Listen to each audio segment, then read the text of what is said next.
Independencia de poderes, receta de libertad, conceptos previos, Estado de Derecho, propio de todo gobierno democrático, donde las leyes gozan de total supremacía, incluso sobre el gobierno de turno, a fin de garantizar las libertades. Ningún Estado puede subsistir sin derecho, y no hay derecho sin Estado. De otro modo, se trata de un grupo de bandidos. San Agustín, del libro La Ciudad de Dios. Institucionalidad es el proceso sistemático en el que la ley, las garantías y los principios se consolidan en la realidad a través de las organizaciones estatales. Por tanto, la independencia de poderes es un principio político en varias formas de gobierno y se la considera una cualidad fundamental de la democracia. La separación de poderes encuentra sus orígenes en la antigua democracia directa de Atenas y en la República Romana, allá por el 509 y 27 a.C. Fue teorizada por el médico y filósofo inglés John Locke, autor de la obra Segundo Tratado sobre el Gobierno Civil, publicada en 1689, donde expuso los derechos naturales y el contrato social.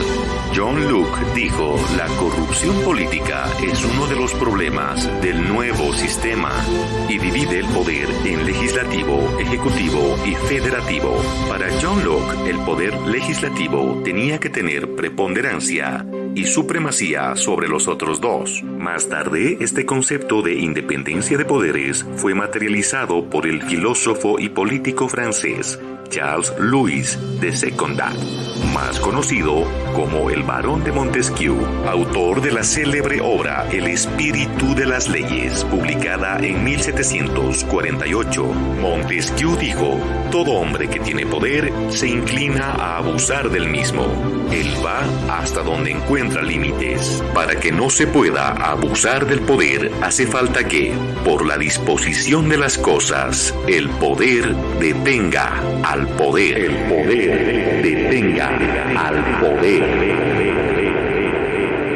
Y divide el poder en ejecutivo, legislativo y judicial. A diferencia de John Locke, Montesquieu afirma que ningún poder debe tener supremacía sobre el otro, concepto vigente hasta la actualidad. Entonces, ¿por qué los populismos se dan a la tarea de destruir la institucionalidad? Porque su principal objetivo es eternizarse en el poder, y ya que las dictaduras militares son cosa del pasado, esta es la nueva forma de lograrlo. De esta manera consiguen el poder absoluto sin que nada los limite, tal como lo dijo el Barón de Montesquieu, controlando principalmente el poder legislativo, el poder judicial, el poder electoral y las fuerzas armadas, por medio de funcionarios corruptos, vendidos, sumisos y obedientes al régimen. Se legaliza una dictadura con la capacidad de aprobar y violar las leyes que quiera impunemente, a hacer fraude y manipular los votos a su favor, y a reprimir al pueblo cada vez que éste se levante. Como ejemplo tenemos lo que pasó con Hugo Chávez en Venezuela, lo que está pasando en Bolivia con Evo Morales.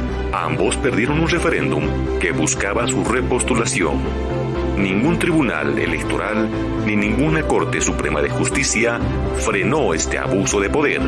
Al contrario, los habilitaron otra vez. Cuando un país tiene institucionalidad y separación de poderes, ocurre lo que le pasó a Donald Trump, quien en materia migratoria aprueba un decreto presidencial anticonstitucional.